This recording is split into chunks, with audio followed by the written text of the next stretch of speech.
So probably I've taken 10 times more supplements than everyone else. Every single time I started researching a specific supplement, I discovered the petrochemical solvents that were used in the manufacture of that supplement. They'll always tell you, oh, we try to get the solvents out and the heavy metals out, but they can't get it all out. And so what's the cumulative effect of taking all these supplements? Plus, we all have this mindset from being conditioned for decades that we don't question that they're natural and that they give us what our food doesn't, even though you can. Welcome to the Deconstructing Conventional podcast. This interview is brought to you by Healing United, a private membership association committed to helping you reclaim sovereignty over your health, life, and future. You could say our tagline is question everything and rebuild intentionally. In the audio format of the show, there's additional commentary before each episode, and there are also over a dozen audio-only episodes. You can find the show anywhere you listen to podcasts, including the Healing United PMA app. Look for it in the App Store. And if you want to learn more about the work we do, and especially how we help people heal when the doctors have no answers, visit us online at healingunited.today. Now, on with the show. Hello, everyone. Welcome to today's show. My guest is the lovely Robyn Openshaw. So, a few things about this wonderful woman. She is a fellow health guru like me who got into this work to get her own health in order. She had a vaccine injury herself, and she had a vaccine-injured son. She is known as the GreenSmoothieGirl, and part of growing into that involved a 6-year, 450-city speaking tour in the U.S. and abroad. She has a podcast called Vibe. She's been a keynote speaker. She is a wife, a mother of 4, a former psychotherapist, former college professor, author of at least 16 books, including a national bestseller. She has also created and hosted international health retreats, which we'll talk about that in just a second. She has a Substack for health warriors and preppers, and among other things, describes herself as an accidental activist and a freedom fighter. And you could probably tell by now why her and I get along. But last time we interviewed her was during the height of the COVID hysteria, and the content was too hot for YouTube, so they took it down. So I just have a lot of respect for her and how she will stick her neck out to speak truth to power. And today I wanted to bring her on to talk about her latest book, which is all about the supplement industry. So Robyn, welcome to the show. Thanks for hanging out with me today. Anything you want to add to my intro there? That was a great intro. Thank you, Christian, and glad to be here. Good to see you again. You too. Okay. Well, anybody who's followed my work or yours knows that neither of us are averse to talking about controversial topics and doing our best to apply some level-headed critical thinking to hot-button issues. So there's a great quote by a guy named Eric Hoffer that I thought might set this conversation up well. He says, "Every great cause begins as a movement, becomes a business, and eventually degenerates into a racket." And I don't think that's always the case with causes, but I think it's definitely applicable to the supplement industry as a whole. So like you, I originally thought that supplements were the opposite of pharmaceuticals, and neither of us think that way anymore. So you were kind enough to give me an advance copy of your book, your new soon-to-be-released book, Take Daily: How Supplements Hijack Your Health.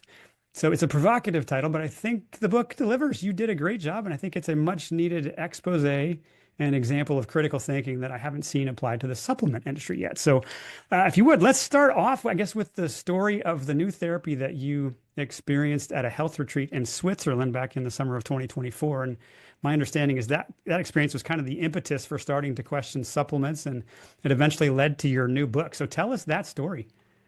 Yeah, so I wouldn't say that over a year ago, when I saw a bag of what looked like petrochemical substances come, an entire bag get filtered out of my blood, that you could tell with it sitting there in the sunlight was petrochemical. Yeah, here it is. This is from your blog post. For those of you watching this, you can see that on the screen now. This is from your blog post, Why I Won't Take 99% of Supplements Ever Again. But yeah, tell us about this motor oil looking thing on the Yeah, screen so here. that smaller bag on top, I mean, that's probably like a pint of basically what looks like motor oil. And then in that lower bag, that's water and then some stuff mixed in, including inflammatory proteins, and there's some heavy metals at the bottom. But I was really shocked because I was seeing everybody who came with me to this retreat that we've held like 15 times annually in Switzerland. I was seeing the same amount of stuff coming out of my blood that other people's were. And I was like, this doesn't make sense. I actually had been down the rabbit hole over and over and over again, so it wasn't brand new for me to question supplements. Like, I think that the Thanksgiving before I sort of fell down the rabbit hole researching, AI was new. And I spent the entire Thanksgiving weekend studying cholecalciferol, falsely known as vitamin D. That's a whole chapter Yeah, and we'll in get the into book that in a little here. bit. Yeah.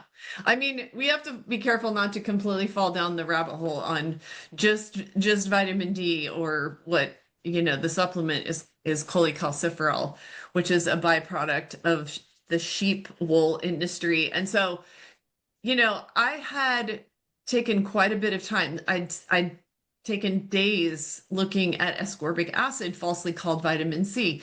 And so I wasn't new to it, but then when I saw that bag of what was clearly petrochemical come out of my blood, I was like, why would I have the same exposure that other people do when I've been eating a plant-based whole food diet for a few decades now since my vaccine injury in graduate school when I was required to get the flu vaccine and I was in my 20s and um, I didn't even know anything about exemptions. I had never had anyone tell me that vaccines weren't safe and effective. My gut told me don't do it. Mm. I didn't want to do it. If they would have handed me a piece of paper that said yes or no, I would have said no. But I went to get that flu vaccine and it changed my life. And I spent 4 years more or less in bed. So like I felt like I had already climbed out of a hole, a deep, dark black hole, which is what makes the greatest healers, right? The wounded healers. You and I have talked about this before. But when I saw that bag of petrochemicals or was filtered out of my own blood and I watched it happen, there's no petrochemical solvent product that went in. I could literally see my blood leave my body and I could see everything that happened in that machine. It never went inside the machine. There was nothing that came out of my blood that wasn't already there. So that's about when I realized I need to research this, I need to research that. Where are all these petrochemical where are they coming from? And I pretty quickly arrived at solvents. And where am I getting the solvent exposure since I eat organic food? I grow a lot of my food. I don't much even eat animal products because they have, I'm not trying to get anybody to be a vegan, but there's concentrated um in animal tissues if it's being raised in the ways that most people's meat is, Conventionally. right? Yeah. There, you're going to get concentrated, herbicides, pesticides, steroids, hormones, antibiotics. So I don't even hardly ever eat an animal product. I'm like, wow, I've been doing so much for my health. Why would I have all this? Well, I don't want to like show any brands here, but I have taken more than my share of supplements. People send them to me for Mm. free constantly, and I hear all the marketing for it because of what I do, educating people and writing books about health and wellness. And so probably I've taken 10 times more supplements than everyone else. So every single time I started researching a specific supplement, I discovered the petrochemical solvents that were used in the manufacture of that supplement, which, they'll always tell you, oh, we try to get the solvents out and the heavy metals out, but they can't get it all out. And so, what's the cumulative effect of taking all these supplements? Plus, we all have this like mindset from being conditioned for decades that we don't question that they're natural and that they give us what our food doesn't, even though you can if you just think for a minute and you look at pills like this, if our food doesn't have enough vitamin C in it, why does this kind of brown looking or white looking pill, like what's in it that costs me 15 cents that makes up for not eating a healthy diet? How does that even make sense? Yeah. All right. Well, with that good context, so before we get into kind of I guess what I've come to appreciate is the somewhat ubiquitous nature of questionable ingredients and supplements. Let's just talk about what you found about supplements from a business or industry angle, because I think similar to food packaging, we have this where they have idyllic farms and sunsets on the picture and animals out on pasture. There's this idea we have with supplements that the average consumer thinks there's this mom and pop organization and they've got a big field full of herbs and they pick it and bring it into their warehouse and they crush it into a mortar and pestle and squish it into a pill. And that's how the supplement industry works. So give us your insight. Pull back the curtain a little bit onto how these ingredients are procured. Where are most of them coming from, and how consolidated is this industry? To cut to the chase, there's no food involved in the vast majority of supplements. No herbs involved, there's no food involved. And so, like over the course of years, you've probably looked at a lot of labels and you see something that might say like vitamin C and in parentheses pyridoxine. And so you've come to believe that this substance called pyridoxine is vitamin B. And you just assume in your mind that that is the compound in your body that either your body makes. Some people are aware that your body makes some vitamins um, with a complex interplay of a few different organs that science doesn't really understand, hasn't really studied. But it was literally 100 years ago that some really early scientists actually invented the concept of a vitamin. It's called something slightly different, but it came to be called a vitamin. And then, because of some molecular similarity between some substances that you can find and obtain very, very inexpensively, because pretty much all of these pills, it turns out, are made from some byproduct of another industry. And then they end up in a pill being called a vitamin. And we're being told these deficiency stories, most of which are false. Like most things, there's a kernel of truth. Like there are things that we're deficient in, just not very many. And our body serves us better than we think, and our food serves us better than we think. And our food and getting in the sunlight and being active are far more of the answer than people want it to be, because they want it to be the magic pills. So, like, we can't lay all the blame on the industry. We can't lay all the blame on the functional medicine doctors who are prescribing as many pills as the allopathic medical doctors. But basically, it was the pharmaceutical industry that invented this concept of vitamins. Not a lot of great research behind it, but they basically have hyper focused on molecules. And if they find a molecule that this, let's say, pyridoxine has in common with something that they've decided is called vitamin B6 or B9 or B12 or B1 or B2, then it just became sort of codified in big pharma and big chemistry. And those two kind of got married. And now we have most of our big pharmaceutical companies have a nutraceutical side of the house. And people can hear that and it doesn't even make them go, wait a minute. Why is there a nutraceutical? What? And they don't even really think like, what's a nutraceutical? Well, it's your supplements and your vitamins. So to make a long story short, we think of these supplements as being the opposite of drugs and pharma, when really they're more like kissing cousins made by the same companies. Yeah, well, I was surprised to learn from your book that some pharmaceutical companies make more money in supplements than they do in drugs, and that 70% of a lot of different things come from China or India and just giant factories of people wearing hazmat suits to make the ingredients. So give people a little more window into that manufacturing or that the verticals that different pharmaceutical companies have, and maybe some of the rigors that we think are there packaging natural molecules when it's really just other things. Yeah, I remember several years ago listening to a guy with a master's degree in nutrition who had worked for a pharmaceutical company, but on the nutraceutical side of the house. And he said that he sat in a meeting well before the year 2000 where they discussed the fact that they anticipated revenue-wise that they would be making more money on supplements after the year 2000 than on drugs. And so they wanted more emphasis there, and they knew where the growth was going to be. And there's been a really fierce backlash against the side effects of drugs. And if you see it as two sides of the same coin, or the nutraceutical and the drug side of the same company, then it starts to make more sense.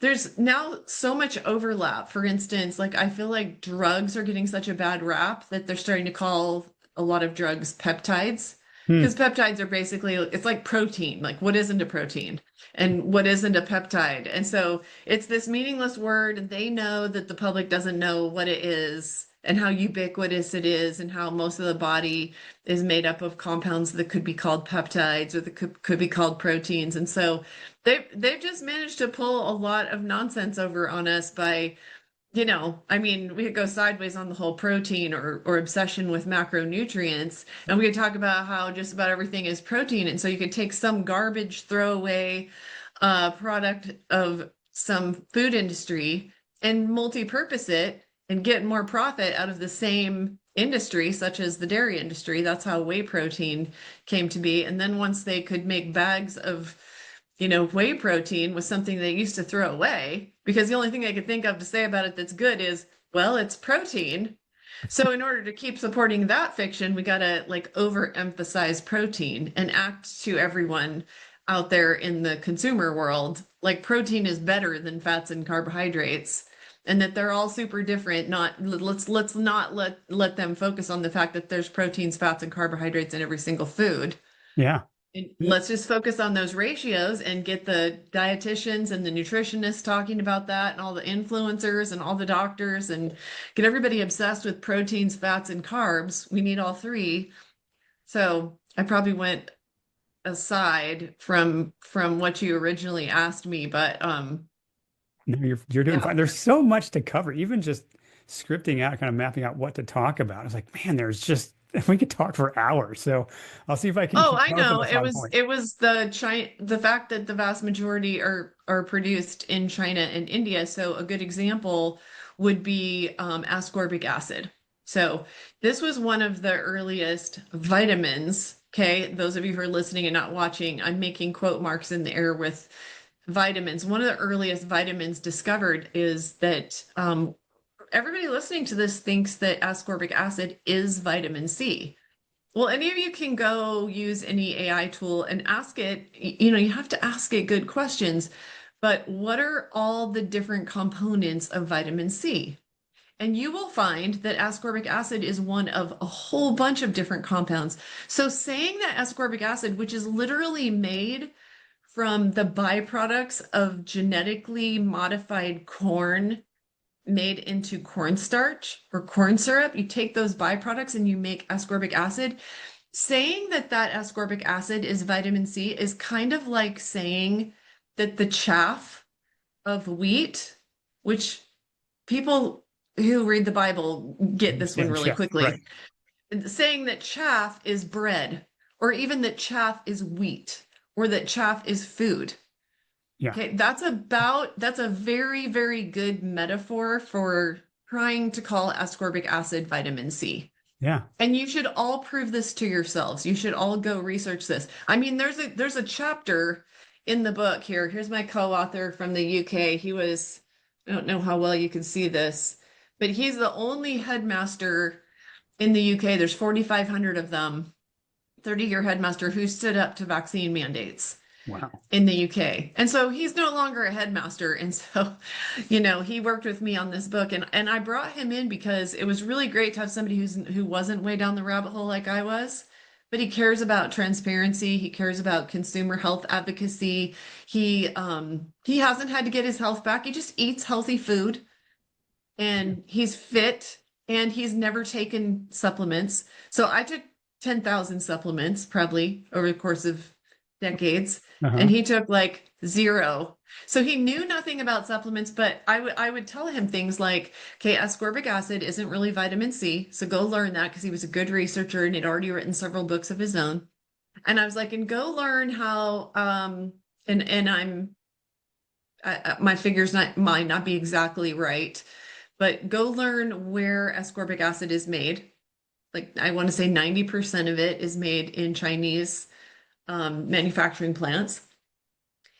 And whether ascorbic acid is really vitamin C. And he kept coming back to me and he would like have researched it deeply and spent a week writing about it. And he was like, oh my gosh, you were right. Mm. This is blowing my mind. So I took my parts and he took his parts. And we just went after one supplement after another, learning what it's made of, what its base material is, what all the chemicals are that are involved in manufacturing it. And we give you we don't want you to just believe us because you read the chapter on the B vitamins, which are mostly made of petrochemicals and acids and heavy metals, and there's no food involved in 99% plus of the B vitamin. This will make people mad. Yeah. And I didn't even go to Simon and Schuster, who published my last book, or my publisher before that. I didn't even go to them because I knew they weren't going to want this book. Or they would say, we'll publish this book, and then somebody would pay money to deep six this book. Because, there's people who are like, oh, pharma is going to hate your book. No, pharma is going to love your book. No, pharma is the supplement industry. Yeah. Everybody has to get clear that they are one and the same. And that doesn't mean that there aren't supplement companies that are mom and pop shops and maybe they really are wild harvesting some herb. I know companies like that. I am a company like that.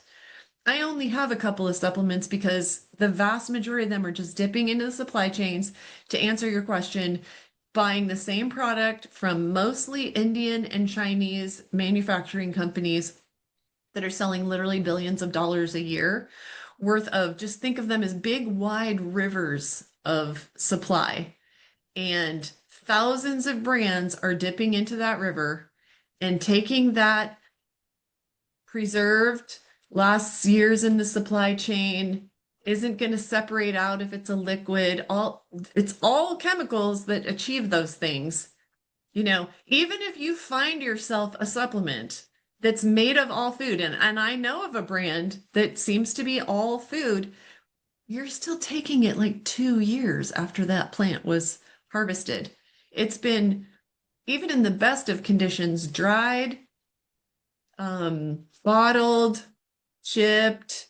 By the time you're swallowing it, it's probably an average of about 2 years old. And people know, like, they always understand this when I say, if you're going to get a salmon fillet out of your freezer and put it on your counter to barbecue tonight, what if you forgot about it and you didn't see it, like for whatever reason, you didn't see it till 2 years from now? Would you be like, oh, I forgot about that salmon fillet? 2 years later, I'll barbecue it tonight. Would anyone do that? No. Would you do it? Hopefully not. No. I think you would not. And everybody understands that, but then they don't think about the fact that their fish oil, which was one of my pivotal moments, Christian, Does it? is going to Expo West in California. I used to go every year just to see like what new products are around. I kept learning more and more about what these products are made of. And I kept asking like more lasered in questions that the average consumer doesn't think of to ask. Well, I came to this row of, Expo West is one of the 10 biggest trade shows in the world. And it's like everything in the world of natural health, Mhm. right? Like there's not 1% of the stuff that they sell there that I want to eat. But anyways, I come to this row and it's all Chinese companies. All the signage is in Chinese. And I was just like, what is this? And I went up to one of usually I would just walk past it. But one year I was like, I'm going to find out what it is they sell here. So I went over, found someone who spoke English, and I said, what is it that your company sells? And they said, well, we sell the chemicals for the deodorizing and purifying of fish oil capsules because it's a multi-billion-dollar industry and we can't have the consumer having that rancid fish oil burp. Yeah, right. They said this to me. They said this to Exactly. me Yeah. are you a fish oil company? Because if so, then we would sell you these chemicals. And I was like, really? And asking questions like, how old is the fish oil by the time the consumer takes it? That's how I found out. It's literally years. Mhm. And then I said, how about all these other companies that are Chinese here on this whole row? And the person said, yeah, we're all selling chemicals for deodorizing and purifying fish oil. Geez. Well, that leads me to one of the easy ways to find these. And I'm going to get to how you used AI in a second. But one place you can look on your ingredient label is other ingredients. And that is where you can find a lot of the binders and coatings and anti-caking agents or bulking agents. And so tell some people some of just what you learned about. You mentioned throwaway products of industry, whether it's corn or whether it's dairy, but there are other industries that have some sort of throwaway product and like, hey, there's a molecule similar to this here, and we can turn that into something else. Give people a few more examples of some of the things, some of the raw materials that end up in supplements. Yeah, because if some industry throws it away, like let's just say the ore mining industry. Okay. So we're mining for copper or for whatever metal. There's all these rocks that get dug up, and they used to have to find a way to dispose of them. So it used to be a cost center for them. It was expensive for them to find a place to get rid of the rocks when they're looking for the metal. Let's just say gold, just because we all know what gold is. So, what do you think happens to those rocks? What if the company mining for metals can find a way to sell that rock, even if it's super cheap? It goes from being a cost center to being a profit center. If you know what, turns out rocks are super high in minerals. Right. You know what? And people are, this is one of the actually true deficiency stories. People are mineral deficient because of the way that we've farmed for Hmm. decades now. We don't leave a field fallow for a year and have the cows poop on it and regenerate the soil. You know all this, and my Right. guess is your audience is aware of this too. We actually do have a mineral deficiency. I don't think the evidence is there that we have a vitamin deficiency. I don't think that's a true story.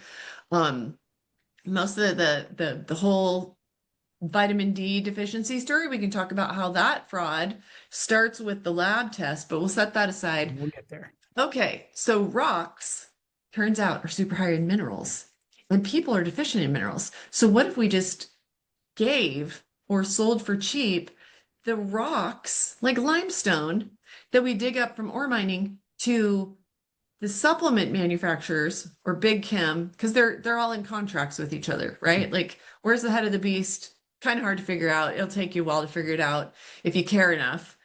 But the point is, they work together, big, huge manufacturing companies, big chem, big pharma, supplements, they're all married together.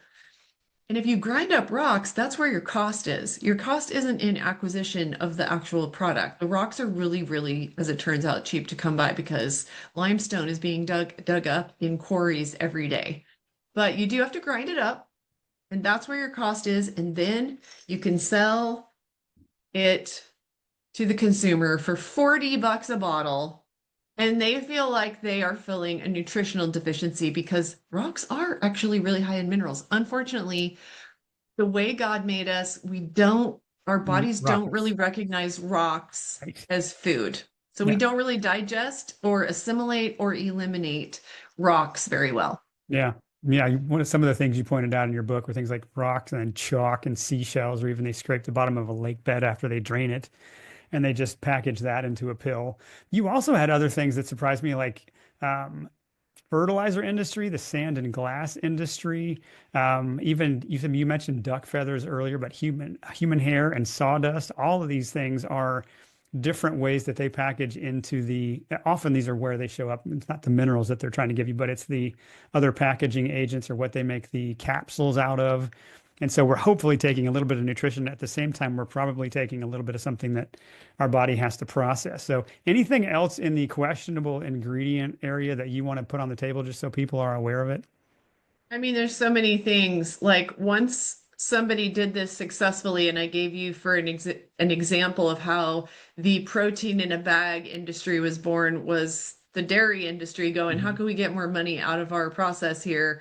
Genius idea. Let's take this throwaway yellow liquid stuff, the whey, dry it and sell it to consumers and tell them that it's a health food and that they need more protein. I mean, we don't have protein deficiency problems. No. You get from any decent diet as much protein as you can really metabolize.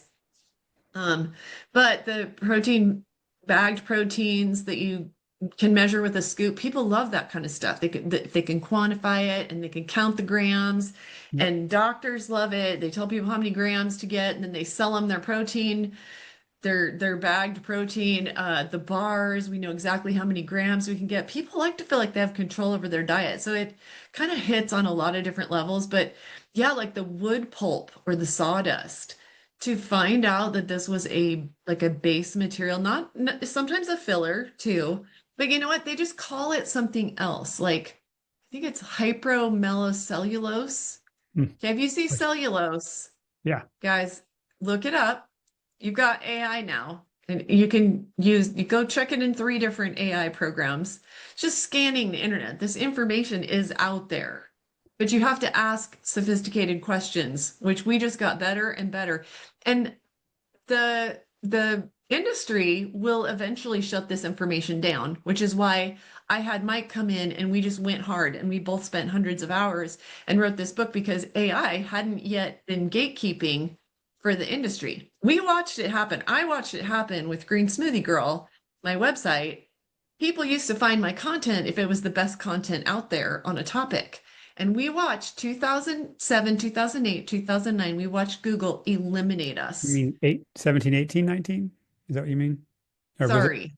Sorry. Yes. It was about 2017 where we started to see it happen, and it was happening to everybody. Yeah. Um, a lot of our friends, like their whole business models were really dependent on organic search. And so Yep. they would do really high quality content and people would find them and follow them. And they had organically grown their small business that fed their families Hmm. from doing the best content out there. And this just kind of went away. It went away fast. And we all kind of banded together to go, what happened? Like all of us, I could see all my colleagues. We all lost 80 and 90 and 95% of our traffic Yeah. I saw Kelly, within and a I think it was 1 month in 2019. She had like 250,000 hits to her website every month, and it dropped to zero the next month. All this right before COVID kicks off. Like all of us naturally minded health people just disappeared from the internet. And you're saying there's probably a timeline before this, what you've been able to find about the supplement industry possibly disappears from the internet as right. well. Right. My website, Green Smoothie Girl, was getting millions of visitors a year. And then we saw that they can, through the algorithm, keep us out and prioritize those who are paying Yeah. Google. And Google became very pay to play. And so we know that AI is going to adapt and try to keep us away from the information that we put in this book. So we wanted to find it. And we kind of have to like teach people how to find this information Well, because let's they're going to do try that. to debunk us when they start gatekeeping. And they already are starting to. It got kind of hard for us to find information, but we just kept going around them and we would call AI out when it would give us information we knew was wrong. We'd say, stop gatekeeping and give us this. We'd just be more specific and it'll apologize to you. It doesn't have any feelings. So it'll say, okay, here's the information you want. Yeah, I heard somebody, I can't remember who was telling me this last week or two. It might have been my wife. That she was looking something up and AI just gave a completely fake study. It had a link for it and a long URL. And then it actually admitted, like, I just made that up. It's not real. Like there's so much in the world of shenanigans, but it is it's another client I have who's into SEO said AI is replacing organic search. It's got a bigger capability to aggregate data. So let's give the listener a little effort or a little sense of the effort you put into it and some of the prompts you came up with. Mm. So, by the way, if any of you listening to this, you might even pause the interview, type some of these in and see what you can find. But you created this series of questions or ways to get around kind of the marketing talking points. So, give them some examples of things you would put into an AI search that helped you get some of the information that you were able to put into the book. So it's 2025 when Christian and I are talking. We spent the first half of 2025 doing the research, documenting sources, and doing our writing, knowing that someone might hear this interview with Christian and Robyn in 2028 and go out into AI and be unable to duplicate what we found. This is very frustrating to us, but since I lived through Google eliminating us out of the search results. It's not that they took my website off the internet. It's that when people are looking for the kind Something. of content that I developed, they're going to have to scroll for pages and pages, which people don't do. Right. And Google knows it. So anyway, I'll tell you a magic term for us is a great starting point. And then sometimes we did 2 and 4 and 8 searches past this to get additional information and context. But we started with, and you can write this down, base materials and chemicals involved in the manufacturing of fill in the blank, ascorbic acid. Okay, so chemicals used in the manufacturing of ascorbic acid. So see what you've done here is you've told AI so that they can't serve you up some marketing word salad. Hmm. You've told them that you know that it's a manufactured product. Then we would go past it and we would say things like, what percentage of the world's ascorbic acid is manufactured in China? Because we had figured out that China is where most of this stuff is manufactured. Okay, kind of easy to import it from China when we have such opacity. We don't have transparency. We can't really look into their supply chains. We don't know much about their corn. We don't know what else is added.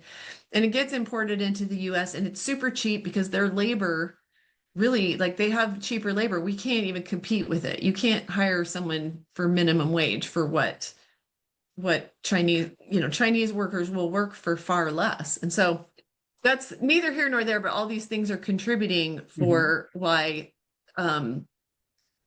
developing nations like India and China have massive factories where they work people very long hours and they can more get away with what we would consider human rights abuses of exposing them to a lot of chemicals and wearing a heavy hot hazmat suit every day. But you know, people think of vitamin C IVs as being, oh, I'm getting a mega dose of vitamin C, which really helps my immune system. And I believed that one for a really long time. And then I was like, when I was in here and I would see the bags of quote unquote vitamin C, I'd think, it doesn't make sense to me. I had 1,000 thoughts like this, but this is an example. I'd look at that clear liquid vitamin C bag and I would think, every food I've ever seen that I know to be high in vitamin C is really colorful.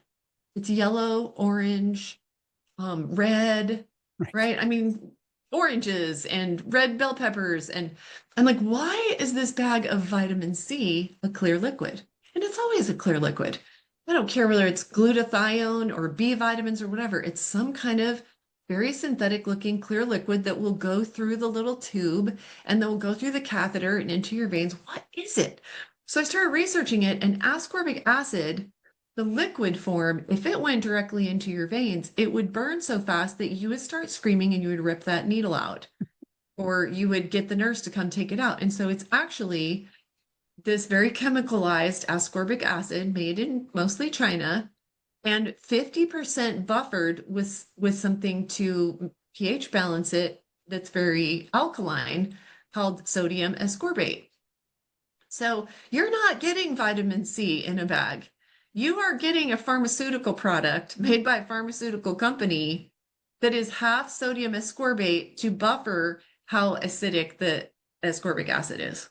Yeah. Well, and so then you've got this first prompt or for a couple of prompts where you ask it to what is the base material used or what's the process for manufacturing a given thing. But then another fun detail was you took it a step further and you just asked it to describe the questions about what petrosolvents were there and what is the safety profile of, fill in the blank with whatever chemical it gave you. So whether it's hexane or acetone, which in case you don't know is fingernail polish remover.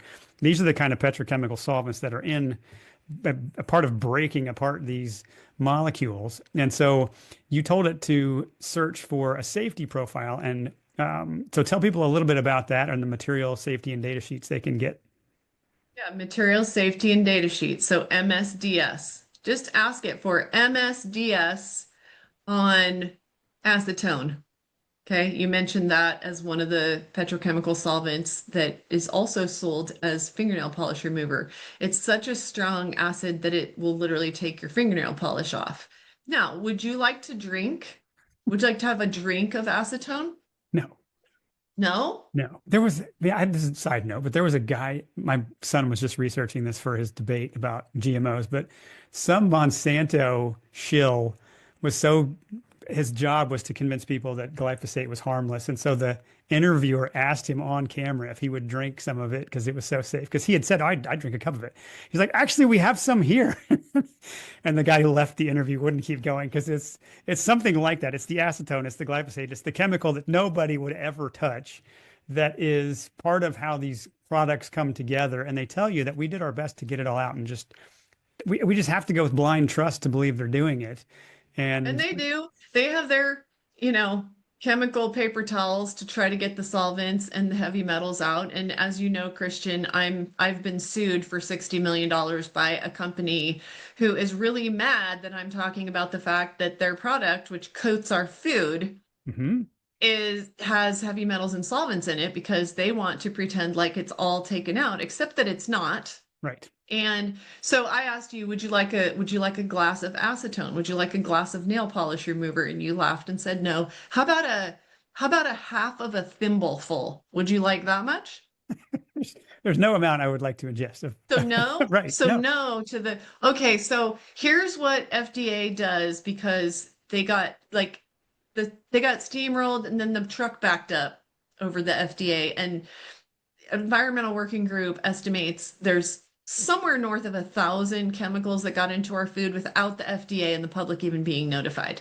So we don't know what all is in our food, which makes it that much more important that we grow some, that we buy locally, that we spend the money on organic. And with this company who is suing me for $60 million and blaming me for all of the damage to its reputation, even though there's literally thousands of content creators out there getting millions of views talking about this product, where this company did not tell us what was in its product for years Mhm. until came to public attention and public started screaming, and then they disclosed what was in their product and the public got even madder and has decided that I'm the one to blame and then send out the lawsuit against me to all the others to tell them to take down their content. Look what we did to her. Take down your content because, you know, they're a company, they want to have revenues and they want to have profit and the economy is rough and so let's just shut everybody up. Everybody who's speaking up about it and saying, hey, I got my health back, getting off of these emulsifier fats. That's one of the things that's in supplements, and I don't want to eat them. Yeah. Okay, they can call it food. They can call it edible. They can eat it if they want. I'd love to do an interview with the founders of them and watch them drink a cup of emulsifiers, then just keep them on for an hour and see how they feel. If But you they know can what? Here's last. right. And if I eat a pill with some acetone in it, it's probably going there. That manufacturer will make sure that it's below the allowable amount of solvents remaining in the product. What if I take it every day, though? Yeah. And what if my body doesn't eliminate it well, which it doesn't? Yeah. Then I end up with a bag of solvents that I had to do I had to do a blood filtering protocol in Switzerland for a Mm. few $1,000s to get all that junk out of my body that was putting me at risk for all kinds of diseases. So that's my point is just that there's no amount of acetone that you want to eat, but FDA and all of our regulatory agencies, EPA, FDA, they just try to keep it minimal, but the effect is cumulative. Yeah. And that's the problem I have as a mother and as a consumer of food. Yeah, well, and it's the same show with drugs where the FDA relies upon the manufacturer to be transparent and to do their own studies and to tell them how much is left over. And they don't do their own studies. They just rely on the manufacturer. And then it's on us, the public, or people like yourself to go do the research to go, oh, there's the reason for concern here. But stop me if you've heard this before. Safe and effective. Like that's just, we just want us to just be repeated enough and trust us. The experts did this, and it's big pharma and it's big chemical that are behind most of your supplements. And does safe and effective sound trustworthy anymore? So again, neither of us are telling you don't take supplements or you are crazy for doing it. We're just saying try to ask some critical questions, understand who's making it, and make your informed decisions. But I think hopefully the era of blind trust in pills that we pop we've peaked and we're coming away from that now. We can start going back to how food should be or used to be. So anything I else you don't want to think add? Yeah, I don't think that before COVID that the public could have handled this book.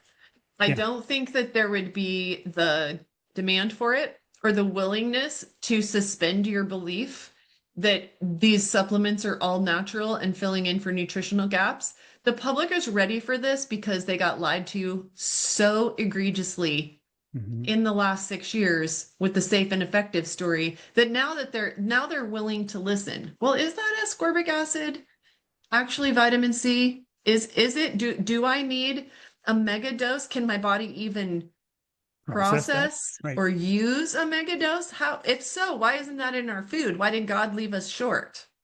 Yeah. If I can't even eat fruits all day long and get what's in one pill of ascorbic acid, if you're going to call that vitamin C, Yeah. I just, the more questions I asked, the more questions I had. And And probably the fewer satisfactory answers you had too. well, and the more I saw the playbook Yeah.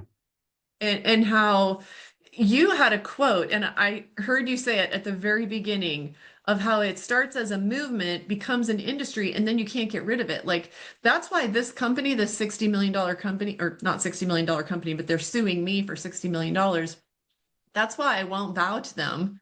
And I won't publish a retraction and an apology and say that their product is non-toxic because I don't believe it to be non-toxic.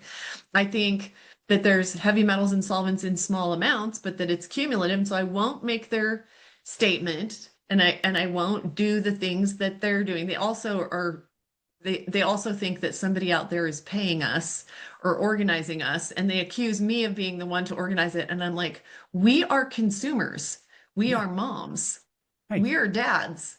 We are people who have to fight to protect our own health from invisible stuff on our fruits and vegetables. That's why the outrage. Yeah. That's why you have literally millions and millions and millions of views on this content, is that we're concerned as consumers. This is our food you're talking about.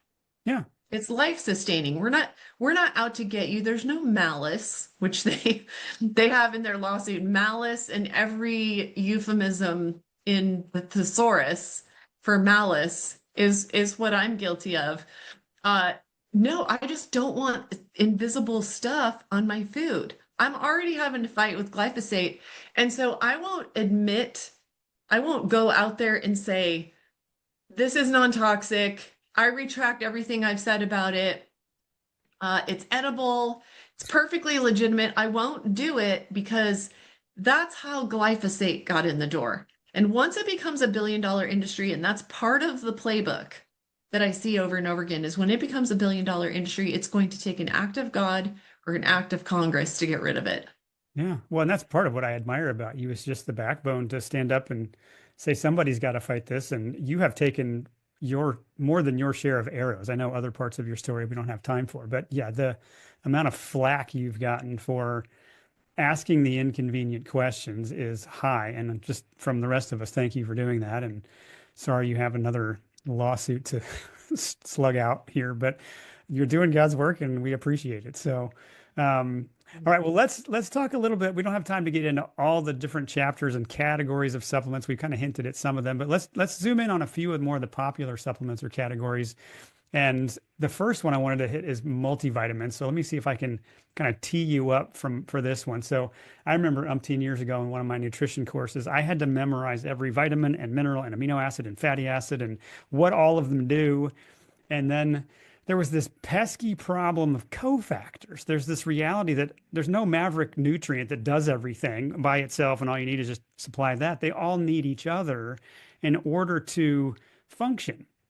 And so originally, I'm in that reductionist model of, okay, if I've got a client who's got a nutrient deficiency and we can say, oh, there, whatever's low, like let's just add that back to the mix, and then voila, their nutrients will be balanced again and health will return.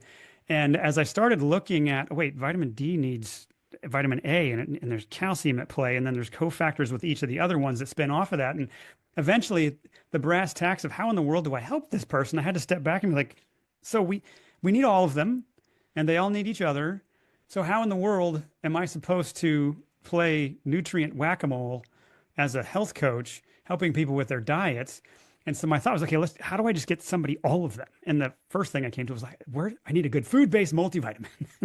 That must be the answer to solving this problem of nutrient deficiencies that we can now question the logic of that. But talk to us a little bit about this concept of multivitamins, or maybe burst people's bubble about how they're made, how many ingredients can actually be present, that just the logical question of how in the world would we get that many nutrients and squish them into one thing you can swallow?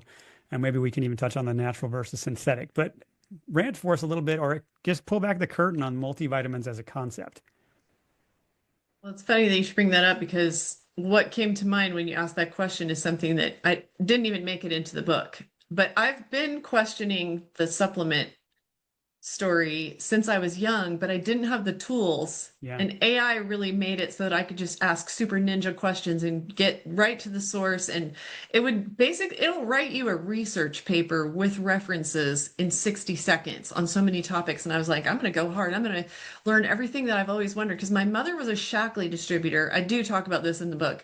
My mom's a Shackley distributor, and Dr. Shackley sort of popularized vitamins, and it was a network marketing company back in the like early 1980s. And every time Dr. Shackley would release a new product, my mom would add it to our cup.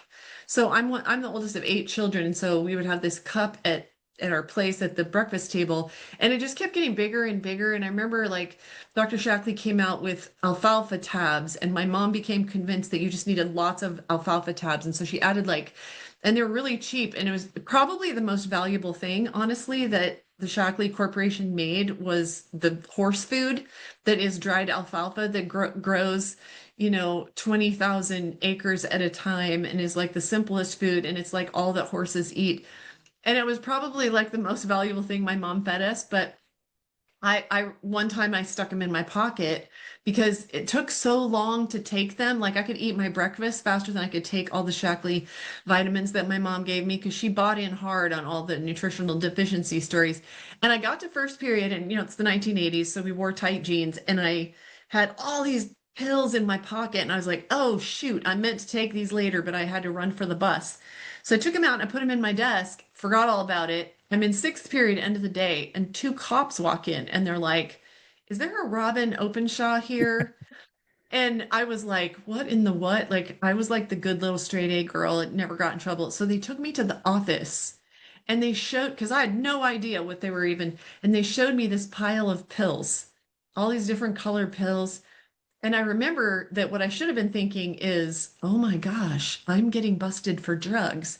But what my real thought was, my mom is going to kill me.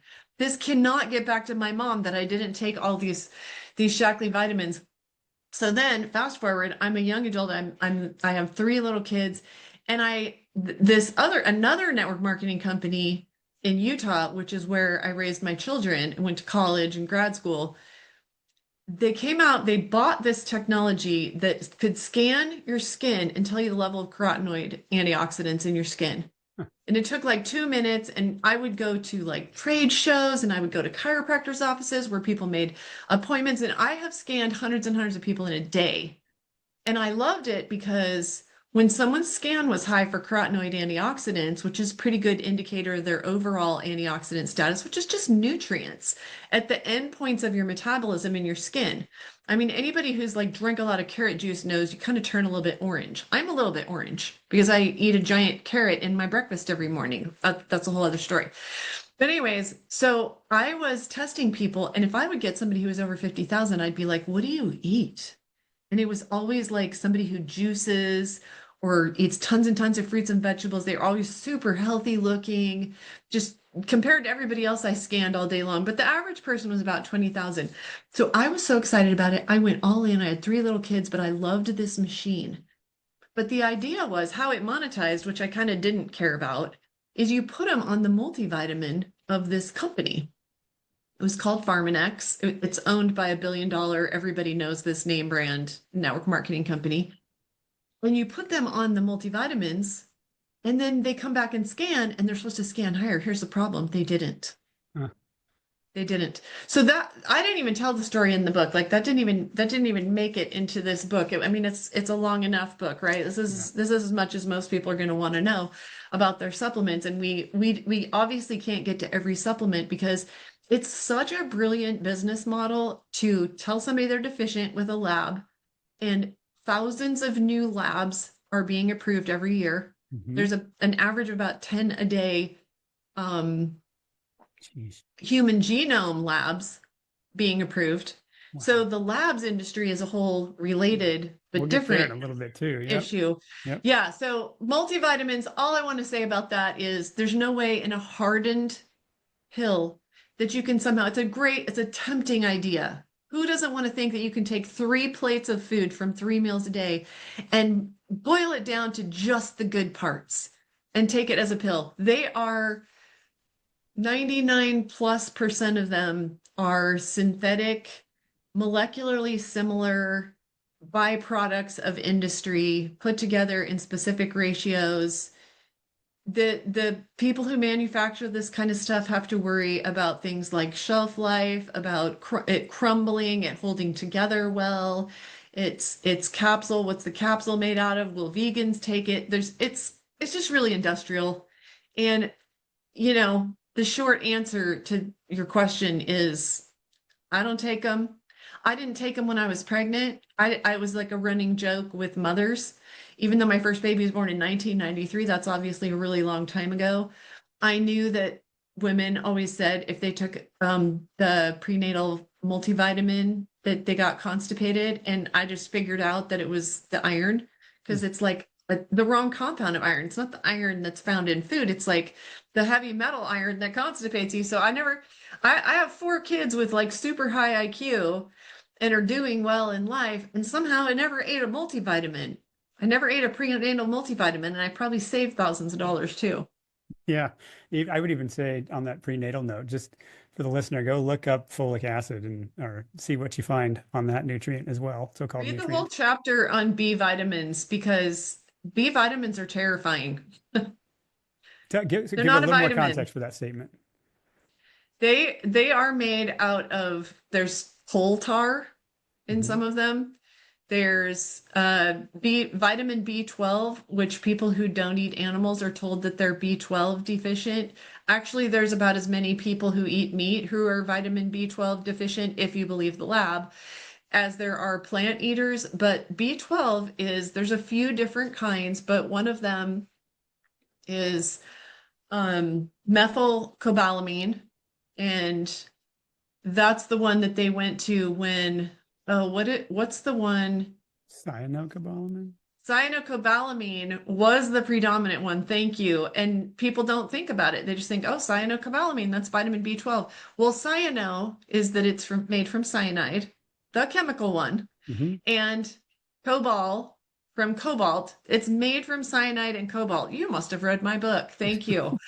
I did know that one For before the book, remembering. but good job. Because it's shocking, Yeah. right? Yeah. No, but that's the industry, and that's just the trust we've had. And unfortunately, we're past time for trust but verify. We've got to do more verification and questioning of what we're being told, and multivitamins is just one of them. So, all right, we'll let the consumer go to your book and get more details on that. But let's switch to vitamin D because that's another hot button. Whether we're talking medical doctors, we're talking alternative, or we're talking health coaches, that seems to be one of those darling vitamins that everybody just apparently everyone's low. So tell us what you learned about kind of the testing that supposedly proves everyone needs it, and maybe what you found about what it really is or how vitamin D supplements are made. I have to condense this story to be very short, even though I had written, I think, 6 long blog posts about it before I wrote the book. And so here's the bottom line, because, you know, I didn't really buy it for a long time because I was like, how is this hard pressed white pill? How does that replace what my body makes, my skin makes in contact with the sun, which people have been in contact with the sun forever because we used to have to either we went out and grew our own food, harvested it, prepared it for a meal, or else we didn't have any food. And so it made sense to me that we need sunshine because humans and sunshine just Yes. go together. But we didn't even get into where did the science come from that our bodies even produce this vitamin D. But anyways, bottom line is, yes, there's a lot of studies about it. Yes, the studies, if you don't look at them carefully or do the critical thinking that we do for you in the chapter on vitamin D, seem to the vitamin D status as measured by the 25D lab test, which that's problem number one is the 25D lab test, not a good indicator of your vitamin D status.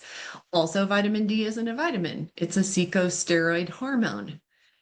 Comes from Also, your body needs cholesterol to make it, which is another monkey wrench if your cholesterol is yeah, artificially lowered, right? So, that's a whole other subject, but bottom line is cholecalciferol that you are sold is falsely called vitamin D.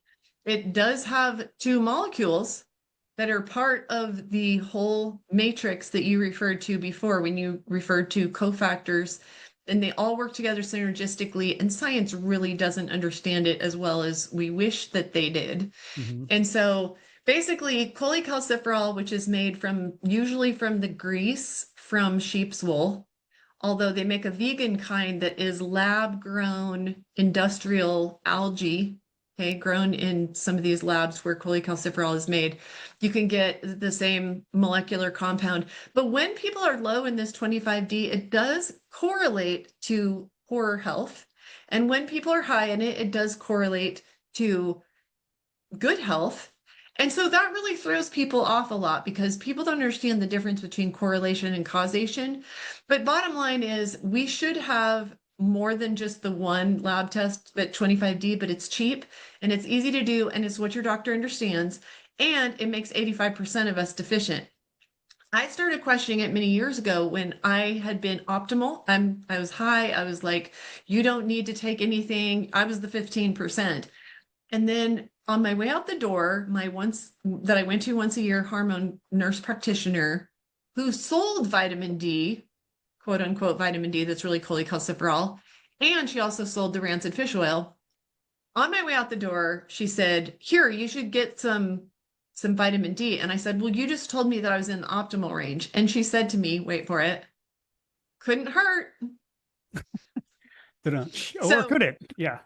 So I fell for it and I didn't take it regularly, but I took it like off and on. And then I went back the next year. And for the first and only time, to this date, the only time that I was below the optimal range was that year that I actually took the cholecalciferol.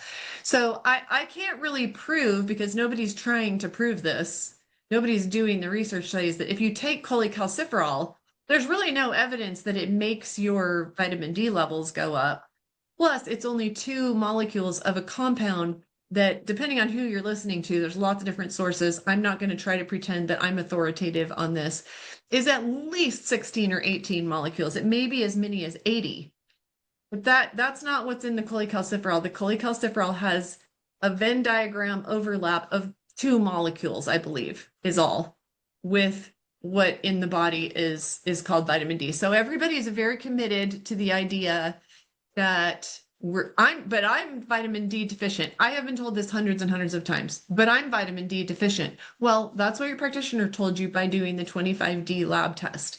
And I'm just here to say, read the chapter because you will understand it. More and more people are awakening to it. I think it has everything to do with the fact that we learned to question narratives Hmm. during COVID, even those of us who hadn't been. I've been questioning it for, as I look back, for decades. It did not make sense to me. I just didn't take the vitamin D. I didn't take it when people were in COVID saying, well, if we all just took vitamin D, if we weren't all vitamin D deficient, then we'd do fine during COVID. I didn't take it then, didn't trust it then, but I couldn't put my finger on why. And having access to the organization of everything that's out on the internet and being able to ask more and more and more ninja questions has helped me put it together. And so I finally went to the trouble of finding the information that I've been curious about my whole life about pills and vitamins and the things that we're told are natural and they Yeah. aren't. Yeah. Well, if nothing else, the critical question you guys can just entertain as you're listening to this is who gets to set the standards? Who tells us what optimal D levels are? There's one method of doing it where they use lifeguards who are in the sun all day, and their vitamin D levels are what gets set for everyone. And it's Ooh. even that data point is a head scratcher to say, okay, well, is that what we should hold up as the standard? And knowing that the RDAs often are way below, or they're even that concept of a recommended daily allowance of anything. Somebody picked that number and possibly picked it at in a profoundly sick society and established what's normal for everyone. So we're just here as much to put some critical questions into the ether and let you guys run with it and do what you want. But thanks And for, they'll just jack it up. They'll just yeah, increase it. like So they I did think it with was cholesterol. 2010. Mhm. Yeah. 2010, what happened then? And I think it was 2010 that they increased the the optimal range for quote unquote vitamin D as measured by the 25D lab test. So Uh, you have to put all these qualifiers on it. Once you learn about it, you can't refer to cholecalciferol as vitamin D anymore, and you can't refer to the 25D lab test as your vitamin D level. But let's just assume those things are true.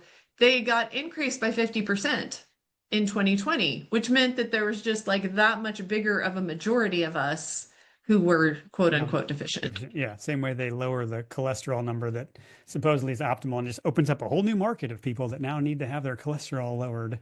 So yeah, just ask the questions, friends, and see where it leads you. So, okay, one final one that you had, obviously we're not doing all of them, but what almost surprised me to find in the book was bioidentical hormones. And so your subtitle for that chapter was rolling the dice between short-term gains and potential health hazards. So, just so the listener knows, give the story of your life experience with hormone therapy because I think it adds some weight to the investigation that you've done. Well, I kind of hate to end on this one. We will, it's fine. But I didn't want to research it. I did because I've been taking bioidentical hormones for so many years, decades, in fact. And I didn't want to find out any negative information about them because not only had I been taking them for years, but when I started taking them when I was about 30 and I was really sick, I would say that taking those bioidentical hormones was about as life-changing as shifting to a whole foods, mostly plant-based diet was also decades ago. When I was so very sick after the flu vaccine knocked me on my butt for 4 years, changing my diet to a whole foods, mostly plant-based diet, detoxing, following the protocols that I learned to bring the toxic load down in my body and taking bioidentical hormones. Those are like the three big needle movers for me. So you could never talk me out of the fact that I went from having cold hands and feet and all kinds of weird symptoms that really correlate to low thyroid. And I kind of know where my toxic exposures were that suggest that I would probably have a thyroid problem. Getting on bioidentical thyroid, which is supposed to be desiccated pig thyroid, so molecularly identical to the pig thyroid. Um, it was life changing for me. Turned around literally dozens of symptoms. I felt great. And then in recent years, as I'm almost 59 now, I just don't see the benefit and I'll go off of it for months at a time. And I'll go off of it for months at a time and then go into my hormone practitioner and my hormone practitioner will tell me that I'm optimal for all the hormones. And I'm like, but I haven't taken any hormones for months. So I had just kind of been questioning it. And the reason this is an unsatisfactory one to end on is that I don't think that I'm to the bottom of this rabbit hole. So we shared in that chapter what we were able to find out. Um, since we finished the book, there's all this hullabaloo about they tried to cancel bioidentical hormones. And then Marty Makary, head of the FDA, stepped in and saved the day and said, no, we're going to do the clinical trials on them. So all those of you who swear by your bioidenticals and you don't want to be on the Synthroid drug, the levoxythyrene drug, you'll still have your bioidenticals. I just think that they kind of merged and came to the middle. And what I found out, unfortunately, is that a lot of the bioidentical supply chains are dipping right into the same supply chains that the drugs are. And that's another thing that we won't have time to get really deep into, but we talk about in the book is that it's getting really blurry what's a drug and what's a supplement. For instance, NAC. Back in like 2021, they created all this FOMO, all this supplement. People who sold an NAC or N-acetylcysteine were saying, you know what? Amazon might take NAC down. They don't want us to have it because it's natural. Well, here's the thing. That's not why. It's not because they didn't want us to have it because it was natural. It's because it's a drug and it's already in most of the psychotropic drugs. It's in a lot of different drugs. It's entirely synthetic. And there was a battle over whether it was going to be a controlled substance or not. That's what happened. And the industry, the pharmaceutical industry, fought to keep it in the supply chains of the supplement of the wide open, don't need a prescription for it. So just question sometimes your assumptions because we think that if they're going to get rid of it, it must be because they don't want us to have it. That's kind of not always a true narrative.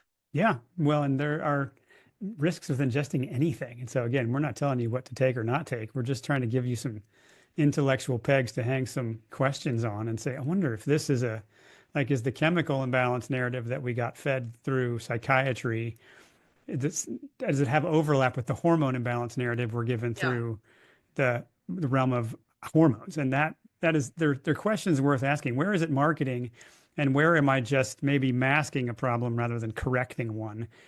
And I'm not saying that I'm to the bottom of the hormone issue. There's solvents involved in making some of these hormones, unfortunately. There are some companies still using desiccated pig thyroid, maybe partly or completely. So it seems to be the truth lies somewhere in the middle kind of situation. But I just, I'll use it for a while and not use it for a while and see if I even feel any different. I seem to feel the same whether I take thyroid or not. The others I pretty much don't take anymore. I don't notice any difference whether I take the progesterone that's been prescribed to me or not. So I think they're using a lot of the same tactics, a lot of the same supply chains. When the supply chains are super cheap because it's a synthetic material that can be made at scale, it's really tempting for these companies to use that instead of having to get some slimy thyroid out of a pig's brain in some pig farm somewhere, you know? Right. Yeah. So there you have it. Hopefully that teased the listener enough to want to go get the book and see what other things they can learn about that aspect of, if that probably was the best example of the blurred lines between pharma and supplements, and or between drugs and supplements more specifically. And yeah, do some of your homework there, and just be free to question things and ask, does my body really need this? And what would be the downstream ramifications of supplying a hormone, and for good or bad. So anyway, there you have some questions. All right, one other thing I want to tease the listener with, just because I know you're working on another book, and that's the concept of lab testing. So we hinted at this a little bit, but give people kind of a teaser of what you're diving into now, because there are literally thousands of tests out there.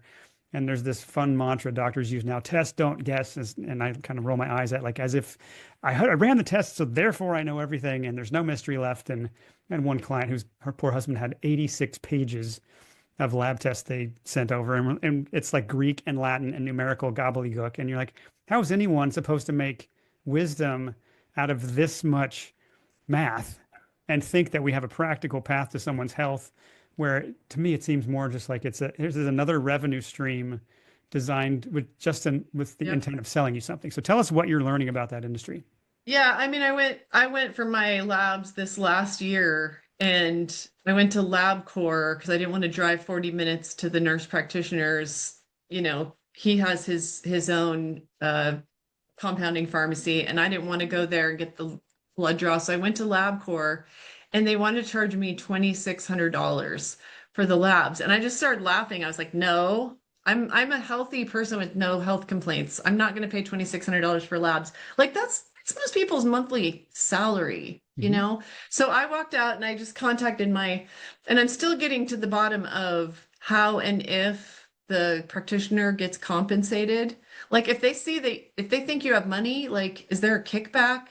I went in AI and it said yes, that both LabCorp and um the other one, is it Quest? Quest. Yeah.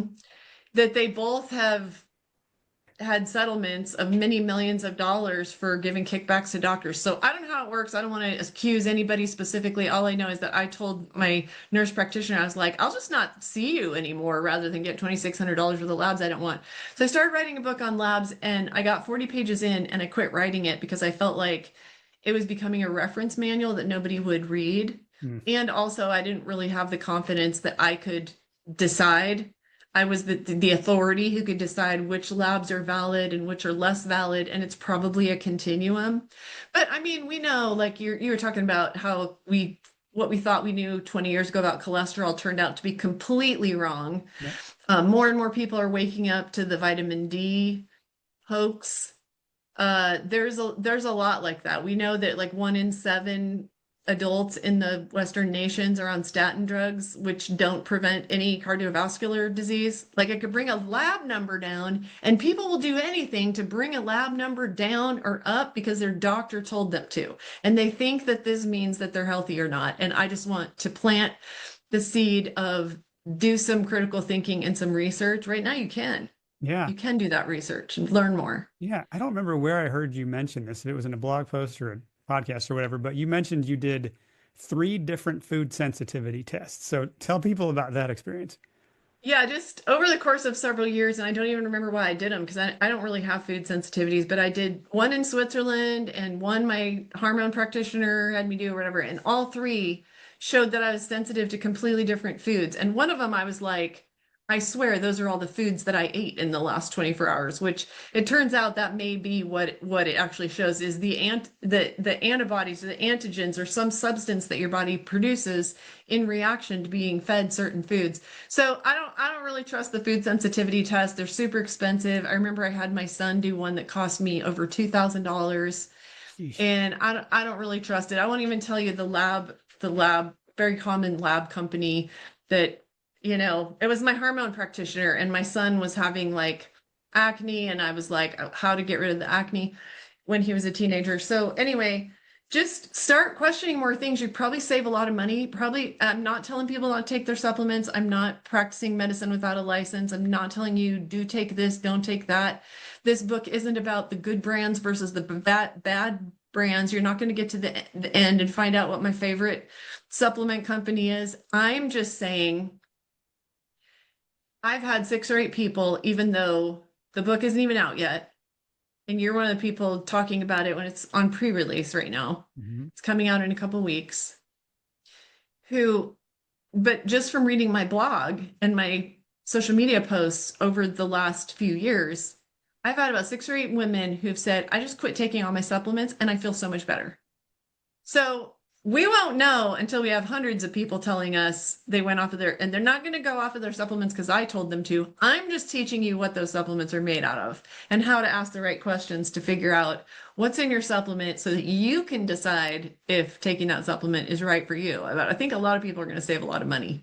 Yeah, I imagine so. And lab tests and supplements. I was thinking about it earlier. I thought, man, if we took testing and pills away from doctors, most doctors wouldn't know how to doctor. They'd be lost. They wouldn't know how to help people heal. And that's all I've done is no testing and hardly any supplements. There's not much in that world that I think is worth the money. And there's so many other ways to heal. So hopefully we've inspired you to just think a little bit more critically or use the AI search prompts that she mentioned. Give yourself some chance to do some research. Look at the other ingredients on your supplement and just say, do I really need this? And how could they possibly duplicate or improve upon nature and get something in me that I definitively, quote unquote, need? So, all right. Well, as we start wrapping up, Robyn, give the listener maybe some final thoughts on what they just heard, or maybe some of the responses your book has received or you anticipate it will receive, and what do you want them to do with this kind of information? I just want you to be empowered. I want you to not think of these pills as a replacement for a healthy diet. There is no replacement. I think that we have been so mentally conditioned to think that the answer is in a pill Mhm. that we've forgotten the power of our own immune system. And a lot of people are now so unwell that they feel very fragile and they think they have to take all these pills, even though they don't notice the pills making any difference for them, just in case they'd feel even worse if they didn't take the pills. And so I think knowing what's in them, and when you see hypomellocellulose, just if it says OSE on the end or cellulose on the end, we're talking about sawdust. You taking a pill made of sawdust, or at least with sawdust as a filler in it. So just, if you have a few things like that in your pocket, then you empower yourself and you don't think that practitioners have all the answer. I'm not saying all labs are bad. I'm not saying labs aren't a good guide for some things. And I'm not saying that there's no good supplements. People are like, well, what supplements do I take? And I said, well, I like to take minerals because I think people are truly mineral deficient, or they're deficient in a few because of the soils. But I'm not going to take ground up rocks, chalk, or seashells, like you said, Mhm. or lake beds, some kind of rock like material that is high Well, in So anyway, just be aware that you actually have a really powerful immune system that might be being bogged down and your liver and kidneys being bogged down with having to filter out things like ground up rocks. Yeah, right. And one of the brilliant points or succinct things you mentioned toward the end of the book was don't fall for the false binary that you have to take either a drug or a supplement. There's a third option of neither, and there's a way to nourish your body deeply and holistically that doesn't require you to try to make getting well a chemistry equation, let alone the rest of what it takes to be well. And so anyway, tell the people where they can find you, how they can pre-order the book, or depending on when they hear this, where they can order the books. Give them some info to where to find you. Christian, do you have your link? Because right now it's on pre-order, and I do have a hard stop. I'm supposed to be somewhere across town in 20 minutes, but you can find me at Okay. greensmoothieGirl.com, also Green Smoothie Girl on Facebook. And what is your link? I guess it'll be down below or Yeah, something. it'd be greensmoothieGirl.com/healing united, I think is the link we have. So I'll Yes. put a link for that in the show notes, but that's where you guys can pre-order the book. And that way she knows some of you found her through me. So thank you for your boldness, Robyn. Thank you for the research you've done to save a bit of us a long slug figuring this out, or just giving us discernment to ask better questions. So we appreciate you, and I will let you get to your next appointment. So thanks for coming on the show today. My pleasure. Thank you, Christian. Bye, everyone. Thanks for listening to Deconstructing Conventional. If this conversation sparked new questions or helped you see things in a new light, feel free to share it with a friend who is on a similar journey. Don't forget to subscribe so you never miss an episode and a perspective that challenges the norm.